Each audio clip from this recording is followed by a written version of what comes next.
Bismillah, Assalamualaikum warahmatullahi wabarakatuh. Alhamdulillah, salatu wassalamu ala rasulillah wa ala alihi wa sahbihi wa man wala. Asyhadu an la ilaha illallah wa la syarikalah wa asyhadu anna muhammadan abduhu wa rasuluhu la nabiyya ba'dah. Ya ayyuhallazina amanu taqullaha haqqa tuqatih wa la tamutunna illa wa antum muslimun. Amma ba'du, fa inna asdaqal hadits kitabullah wa khairal hadi hadi Muhammadin sallallahu alaihi wasallam. Syarrul umuri muhdatsatuha wa kullu muhdatsatin bid'ah wa kullu bid'atin dhalalah wa kullu dhalalatin finnar. Ayol ikhwah jinallahu aikum ajmain. Alhamdulillah kita masih diberikan oleh Allah Subhanahu wa taala nikmat yang sangat banyak hingga saat ini, hingga detik ini, sehingga Allah Subhanahu wa taala kembali pertemukan kita dalam media ini untuk melanjutkan pelajaran kita dari kitab Ad-Durus Al-Yaumiyah. Kita sekarang masuk pelajaran ke 151,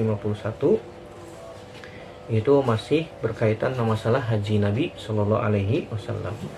Pada pertemuan yang lalu kita sudah bahas tentang pengertian haji, kemudian juga tentang masalah rukun atau syarat-syarat haji, rukun-rukun haji.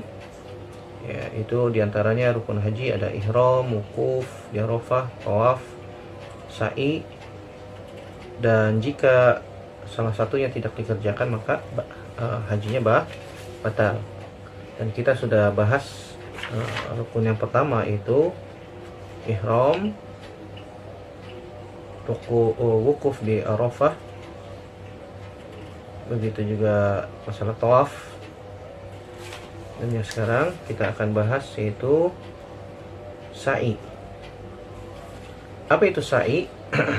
Sa'i itu adalah al-masyu baina Safa wal Marwah zihaban waji'atan biniyati ta'abbudi wa huwa ruknun fil haji wal umrati.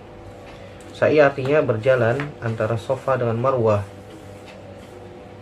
pergi dan kembali, bolak-balik ya, dengan niat beribadah kepada Allah Subhanahu wa taala. Dan sa'i merupakan rukun dalam haji.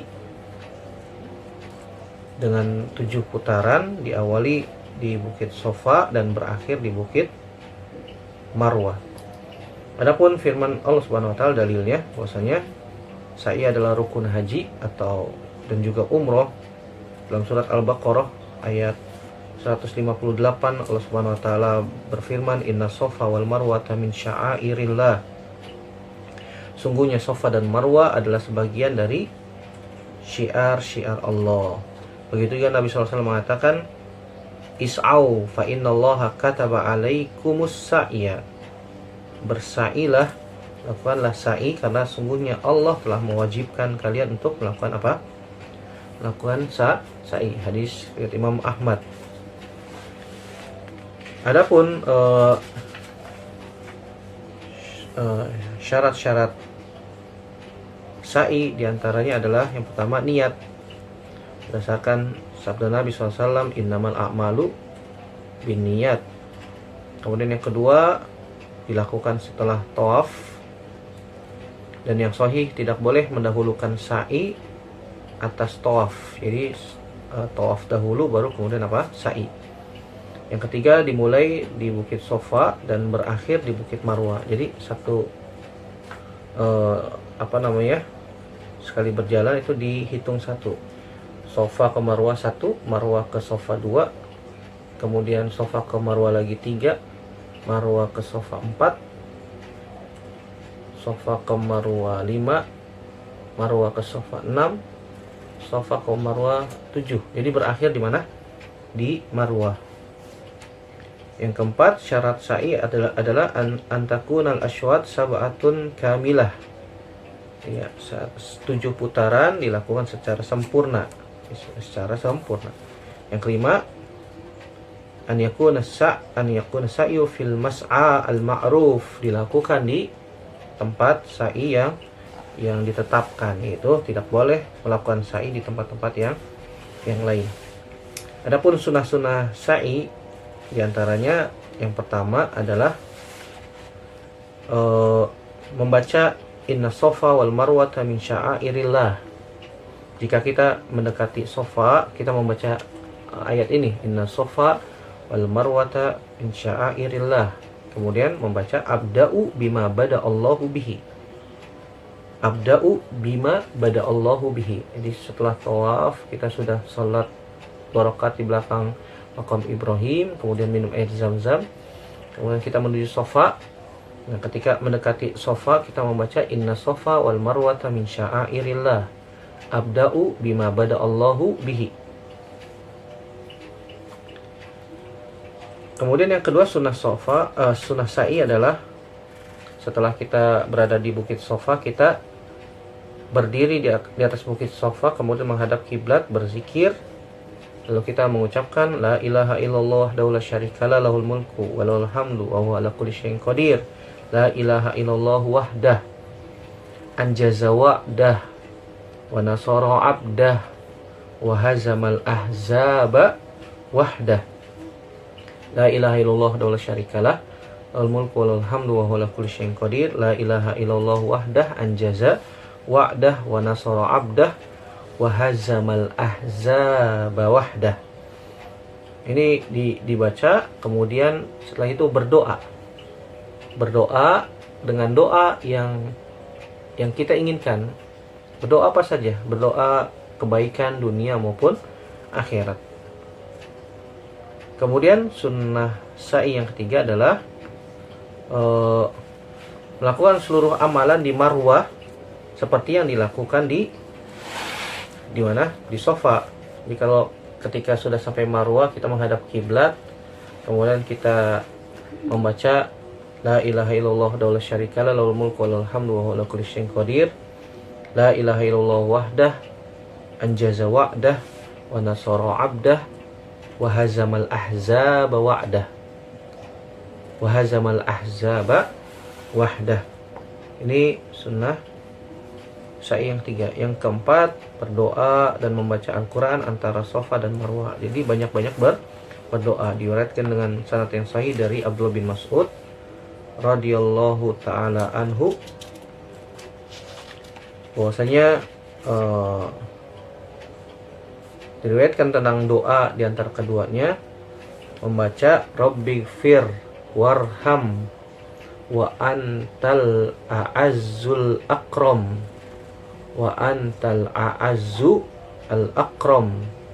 Rabbighfir warham wa antal a'azzul akram. Rabbighfir warham wa antal a'azzul akram.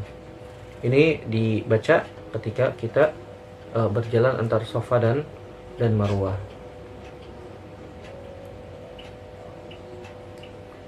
Kemudian yang perlu dicatat bahwasanya tidak disyariatkan bagi wanita untuk berjalan dengan cepat antara 2 tanda hijau. Ini hanya khusus untuk disyariatkan khusus untuk kaum laki-laki berdasarkan kesepakatan para ulama. Kemudian kalau misalnya ada pertanyaan, Ustadz, boleh nggak sa'i dilakukan oleh wanita yang sedang haid? Maka jawabannya tidak ada dalil yang melarang kaum wanita untuk sa'i. Ya, berdasarkan hadis Aisyah radhiyallahu anha, Nabi SAW hanya melarang Aisyah atau wanita yang haid itu untuk tawaf. Itu tawaf. Ya, berarti yang selainnya dibolehkan. Jadi sa'i ketika wanita sedang haid itu hukumnya apa? Boleh. Juga diriwayatkan dari beberapa sahabat, di antaranya Abdullah bin Umar, disebutkan bahwasanya wanita yang telah melakukan tawaf kemudian haid, kemudian dia haid, maka ia boleh melakukan sa'i antara Sofa dan Marwah, dan dan itu sah ya, dan itu sah. Dan riwayat ini juga disebutkan oleh sebagian ulama salaf, di antara juga mazhab Imam Bukhari, bahwasanya sa'i itu boleh dilakukan oleh wanita yang sedang haid, walaupun di antara adab sa'i adalah dilakukan dalam keadaan toharoh, toharoh. Allahu a'lam bishawab. Kemudian rukun yang ke selanjutnya yaitu wukuf. Yang pertama tadi ihram, kemudian ada ada tawaf, kemudian ada sa'i, dan setelahnya itu wukuf di Arafah. Wukuf di Arafah.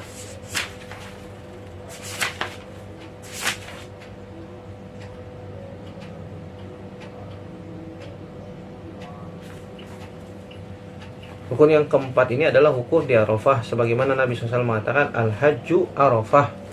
Haji itu adalah wukuf di Arafah. Jadi maksud dengan wukuf di Arafah adalah al-hudur wa tawajudi bi Arafatin bi Arafata lahzatan fa aksar bi niyatil wukuf min ba'di zuhri yaumit tasi min Dzulhijjah ila tulu'i fajri yaumil 'id wa wal 'ashr min Dzulhijjah. Faman tala'a 'alaihi al-fajr yaumal 'id wa lam yakif bi Arafah faqad fatahul hajj. Itu haji kata Nabi SAW intinya adalah di Arafah. Wukuf di Arafah artinya kita hadir, datang di Arafah walaupun hanya sesaat saja, walau lahzah atau lebih, sebelum terbitnya fajar pada tanggal 10 Zulhijjah. Sebelum terbit fajar tanggal 10 Zulhijjah. Berarti dimulai dari tanggal 9 Zulhijjah, dari terbitnya fajar, dari tanggal berapa? Dari tanggal 9 Zulhijjah, mimba di zuhri yaumit tasi, dari ba'da zuhur tanggal 9 Zulhijjah, dan berakhir sebelum fajar pada tanggal 10. Tanggal 10 apa? Tanggal 10 Zulhijjah. Jadi kalau misalnya ada orang wukufnya setelah fajar tanggal 10 Zulhijjah, kata para ulama, maka hajinya batal. Batal. Jadi intinya haji itu ada di wukuf Arafah. Ingat ya, tidak boleh dilewatkan nih. Ketika sedang di Arafah, maka yang harus diperhatikan kita di sana adalah melakukan sholat zuhur, asar, maghrib, isya. Setelah tanggal 8 di Mina, kita melakukan sholat zuhur, asar, maghrib, isya di Mina pada hari tarwiyah. Kemudian bermalam di Mina setelah sholat fajar. Setelah sholat fajar dan terbit matahari, melakukan sholat zuhur dan asar dengan jamak dan qashar di Namiroh pada hari Arafah. Kita sholat zuhur dan asar di jamak qashar dengan jamak takdim di Namiroh pada hari Arafah. Dan tidak boleh meninggalkan Arafah sebelum terbenamnya matahari. Tidak boleh meninggalkan Arafah sebelum terbenamnya matahari.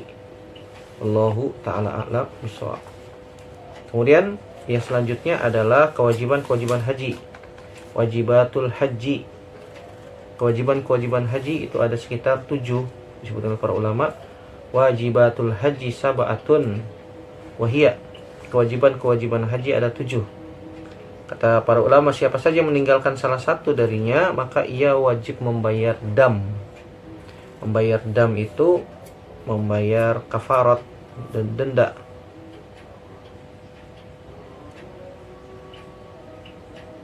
Membayar dam. Selama tidak ada keringanan untuk meninggalkannya dengan adanya dalil. Jadi tidak boleh meninggalkan kewajiban haji kalau meninggalkan membayar dam. Yang pertama yaitu ihram dari miqat, sebagaimana telah dibahas ya. Yang kedua wukuf di Arafah sampai mata terbenam pada tanggal 9 Zulhijjah. Kemudian bermalam di Muzdalifah pada hari raya tanggal 10 Zulhijjah. Bagi orang yang lemah diberikan keringanan untuk meninggalkan Muzdalifah menuju Mina semenjak malam hari, boleh. Sebagaimana riwayat Aisyah radhiyallahu anha, bahwasanya Saudah bintu Zam'ah, istri Nabi SAW, pernah minta izin kepada Nabi untuk bermalam di Muzdalifah, pergi lebih awal, dan ketika itu beliau sudah berbadan gemuk dan jalannya agak lambat, maka Nabi pun mengizinkannya. Yang keempat adalah mabit di Mina pada malam-malam tasyrik. Pada malam-malam tasyrik. Batasannya adalah berdiam di Mina sebagaimana disebutkan oleh sebagian besar mayoritas ulama adalah di waktu malam. Sebagaimana juga dalam hadis Abdullah bin Umar, beliau mengatakan Nabi SAW pernah memberikan keringanan untuk Al-Abbas untuk bermalam di Mekkah pada hari-hari Mina untuk memberikan minum orang lain dari air Zam-Zam. Di sini kita bisa mengambil faidah bahwasanya hadis Abdullah bin Umar tadi menunjukkan bahwasanya wajibnya bermalam di Mina bagi orang-orang yang tidak biasa memberikan air minum kepada jamaah haji. Nabi SAW memberikan izin kepada Abbas karena biasa beliau memberikan minuman air Zam-Zam kepada jamaah haji.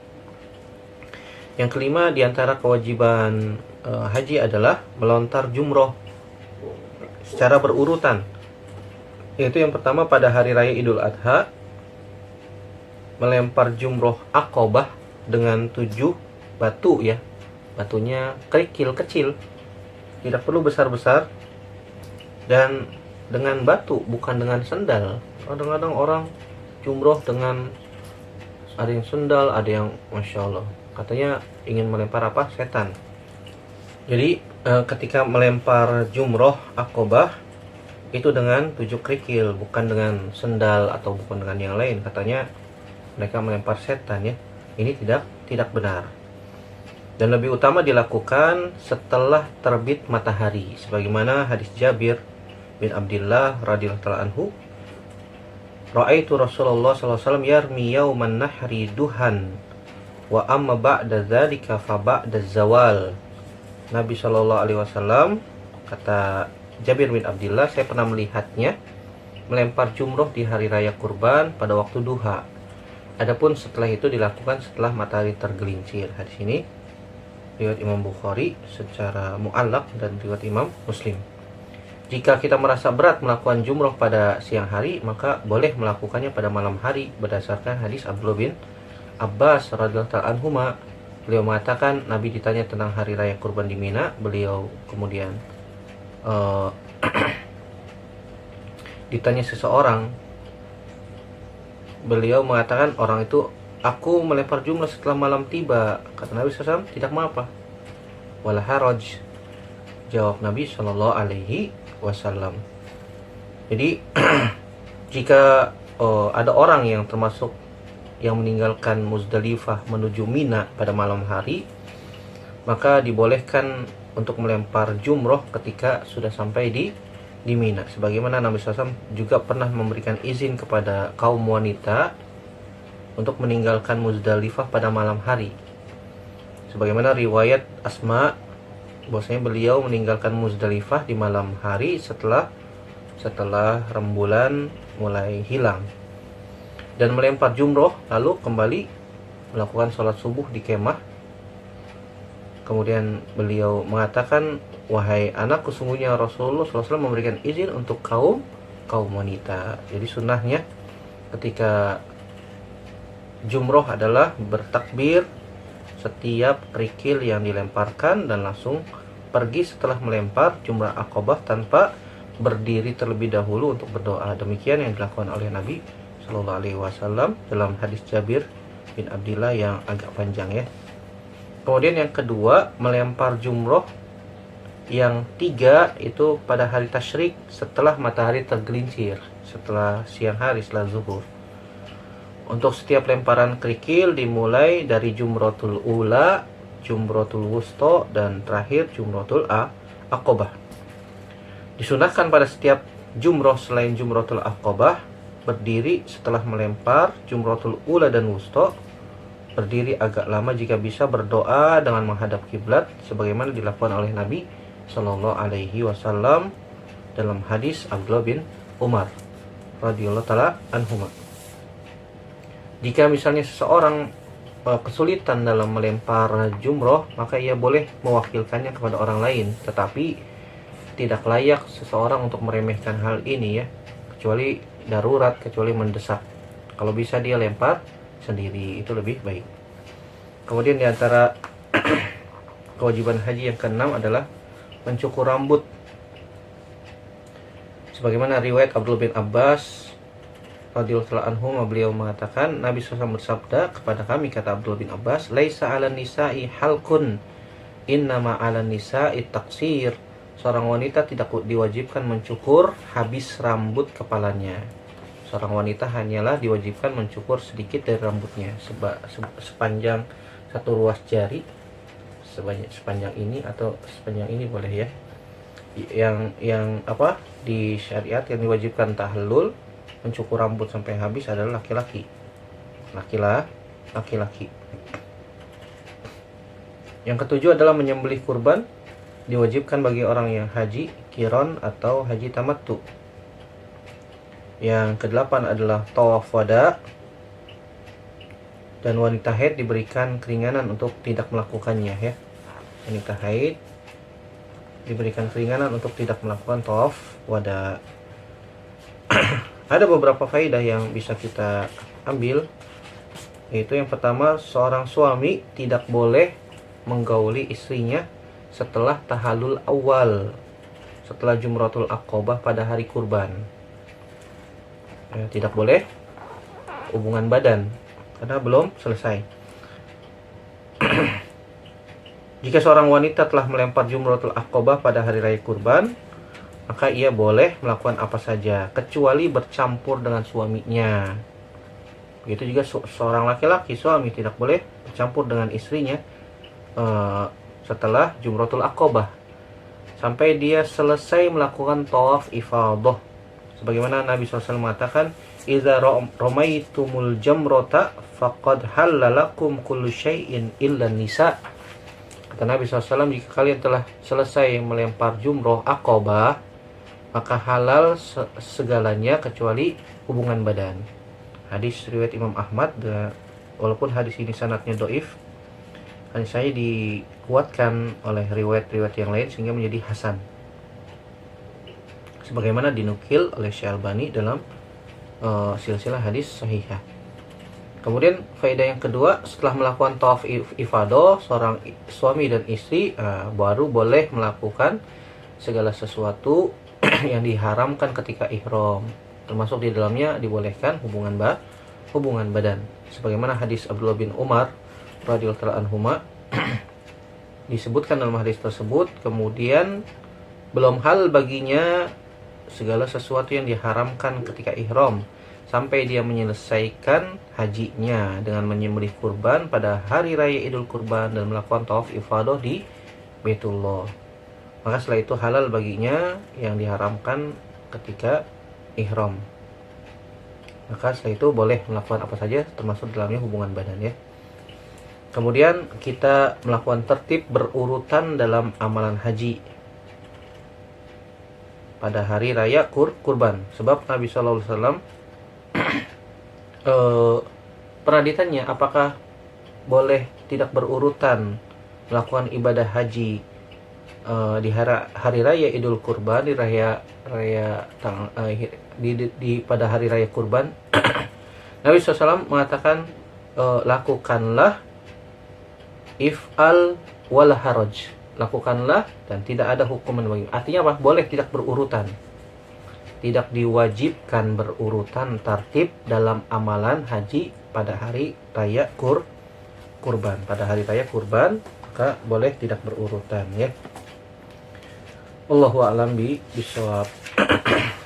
Adapun secara ringkas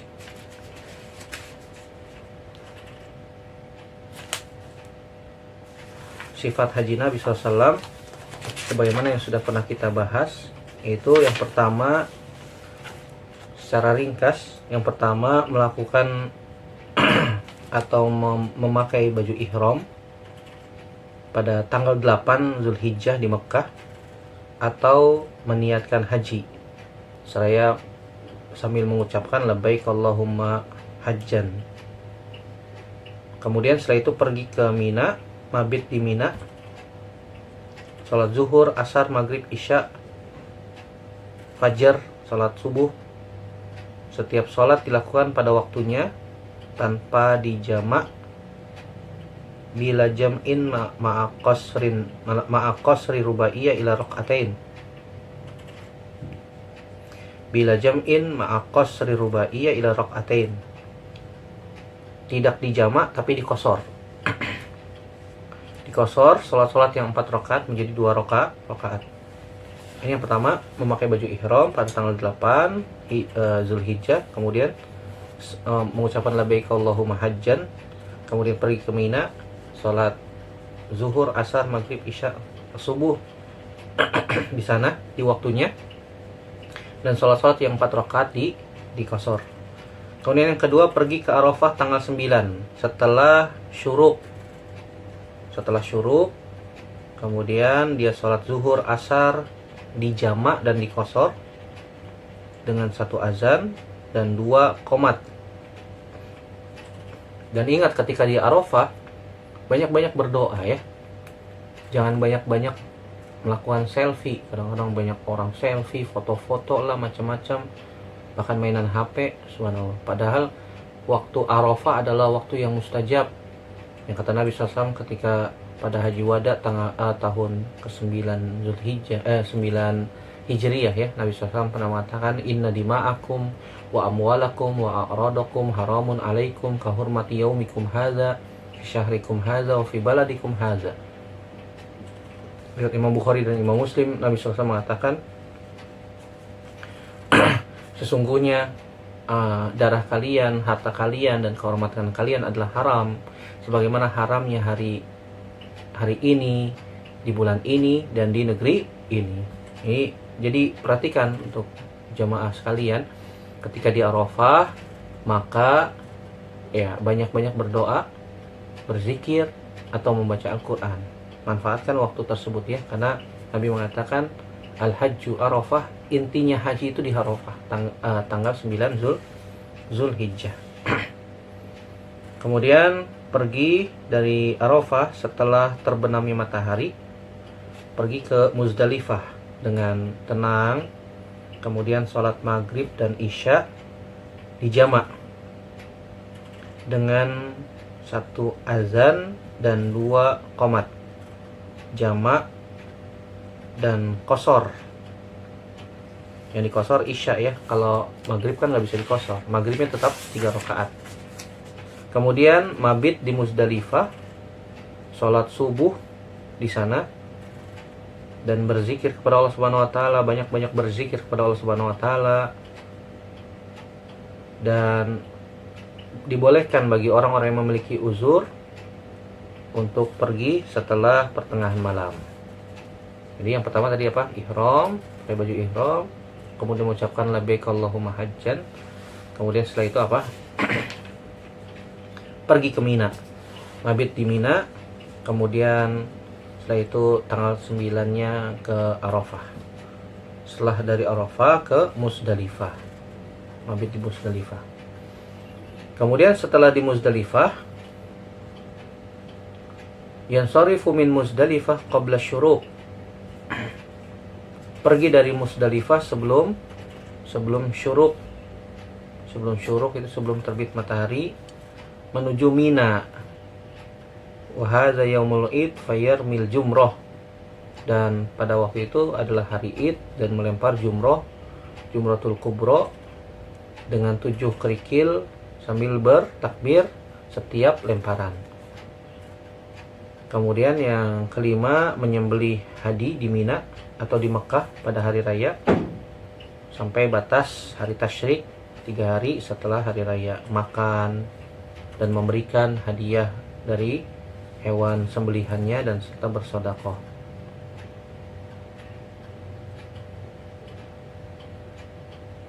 Kemudian yang keenam, mencukur rambut bagi wanita untuk mencukur sebagian rambut sepanjang 1 ruas jari atau 1 jari.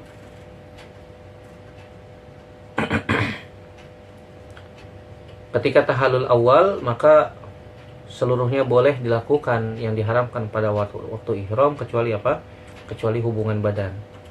Kecuali hubungan badan. Setelah jumroh aqobah ya. Itu tahallul. Kemudian pergi ke Mekah untuk tawaf ifadah. Tawaf ifadah. Setelah itu tahallul yang kedua. Setelah tawaf ifadah, tahallul yang kedua, maka seluruhnya boleh dilakukan, termasuk di dalamnya hubungan badan. Kemudian kembali ke Mina, mabit di sana pada malam-malam tasyrik untuk melempar jumroh yang 3, jumroh sugro, wusto, dan kubro pada hari-hari tasyrik. Jika jemaah haji ingin keluar dari Makkah, maka boleh melakukan tawaf wada tanpa melakukan sa'i, dan kemudian beliau boleh safar untuk pulang ke negerinya masing-masing. Ini secara singkat ya, secara singkat sifat haji Nabi Shallallahu Alaihi Wasallam. Semoga yang kita bahas ini bermanfaat, dan semoga Allah Subhanahu wa Ta'ala memudahkan kita semua untuk bisa berhaji, untuk bisa mengunjungi Baitullahil Haram dengan mengikuti sunnah Nabi SAW dalam lakukan praktek ini. Semoga Allah mudahkan, dan semoga Allah Subhanahu wa Ta'ala memudahkan langkah kita untuk melakukan ilmu atau mengamalkan ilmu yang telah kita dapatkan. Yang benar datangnya dari Allah Subhanahu wa Ta'ala saja. Selebihnya mohon maaf jika ada kekurangan. Aku qouli hadza astaghfirullah li wa lakum. Subhanakallahumma wa bihamdika asyhadu an la ilaha illa anta astaghfiruka wa atubu ilaik. Assalamualaikum warahmatullahi wabarakatuh.